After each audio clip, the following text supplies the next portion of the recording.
Hi guys, welcome back to the Social Tune, and today we're going to take a look at the latest record from Deaf Havana, All These Countless Nights. I held the gun when you pulled the trigger and we watched it all go. I held the gun but you pulled the trigger and we watched it all go.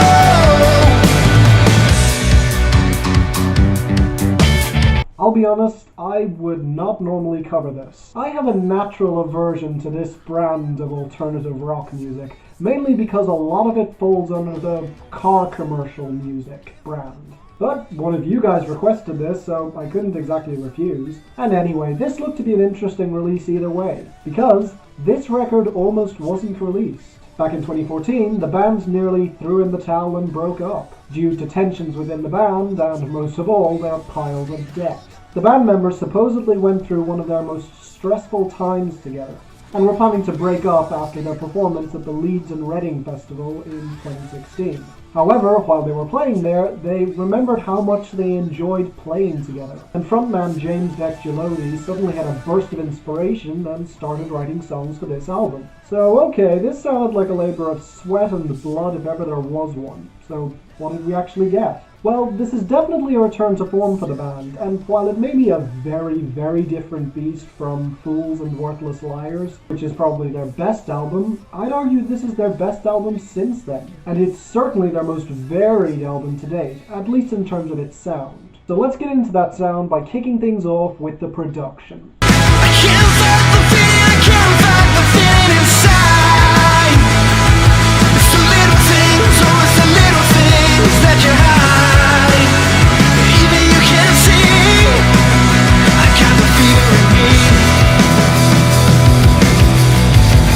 Now, for the most part, this element is great. The opener, Ashes, Ashes, has drums, guitars, and pianos that all come together extremely well, even if I would argue that the drums are a tad compressed. Still, if it's to make room for our vocalist, that's certainly not a bad thing, which I'll get to a bit later. I would say that the following track, Trigger, is very similar in many ways, but it does have some great bass work on top of it, although I'd argue that the chorus isn't quite as refined as on Ashes, Ashes. As I'd argue what really makes that song work are the echoing backing vocals, which really give the song a ton of atmosphere. And the shimmering way the song ends is a really gorgeous moment, a really poignant point on the album. But to come back to Trigger for a moment, I'd argue it's the best of the singles released, which I'd argue is something you need to know about this album going into it. The singles aren't representative of the album's sound as a whole. But while Fever had that bass line and solid drum work to back it up, and Sing is extremely ham-fisted and earnest, neither of them is the worst song here, which has to go to the unfocused mess that is L.O.V.E.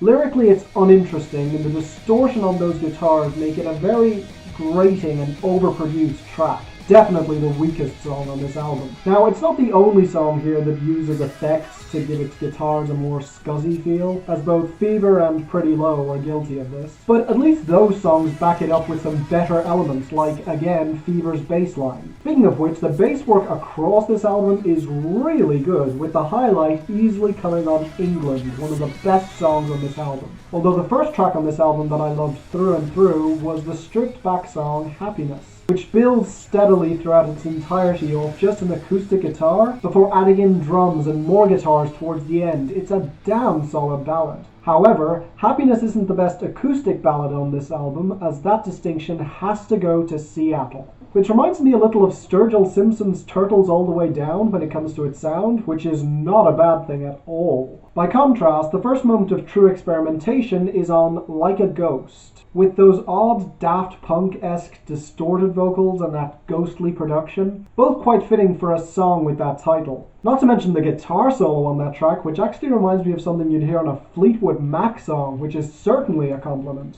But what about the vocals on this album? Now the bells of St. Paul's ring out in my head like the last few words she said. I can't go back to living in silence.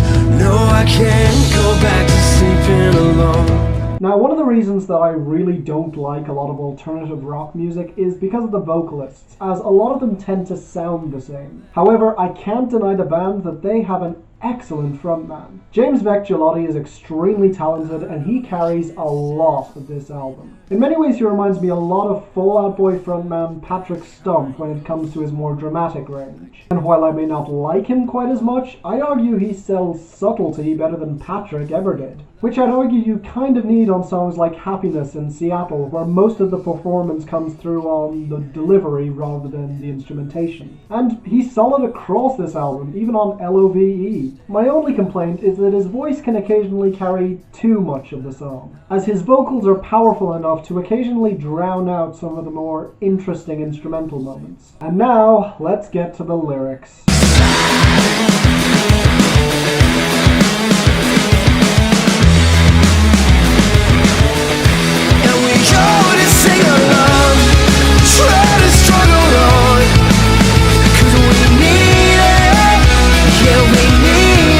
Okay, here's where we come to my only real complaint on this album. Because let's be honest, Deaf Havana is not known for their technical songwriting. Okay, Ashes Ashes starts us off with an interesting way of reflecting on one's mortality. But then you get Trigger, Happiness, Fever, L.O.V.E, and Like a Ghost. All songs about pretty much exactly the same thing: alcoholism. James is an alcoholic, I get it. And I know I should show more sympathy, but so many musicians in rock music write songs on this topic, and when nearly half your record is devoted to it, you'll understand if I find it a little tedious.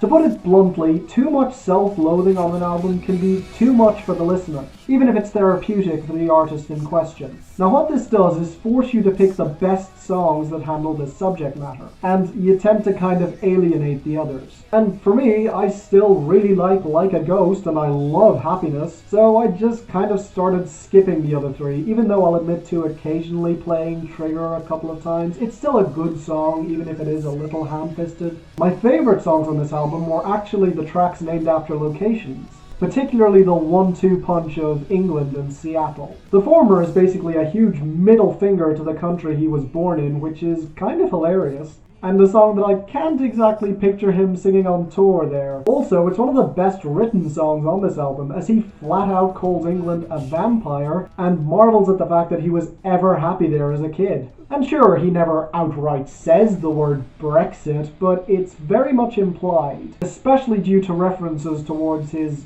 white skin. Brutal, but kind of awesome if I'm being honest. And before you say anything, I was born in London, I'm half English, I can say that. But honestly, Seattle may be even better, as he realizes that while he wants to cut ties with England altogether, as he prefers all the places he's been while on tour, he also realizes that he will never truly belong in those places. As he proclaims, when the whiskey leaves their veins, I'm just a memory they'll replace.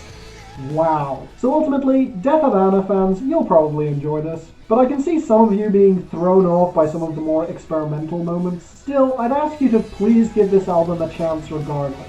And again, if you didn't like the singles, there are better songs here. As for the rest of you, check this out. You might find something you like. I know I did, as I'm going to give it a very light 8 out of 10. Deaf Havana, welcome back, and I hope that you continue to improve as a band.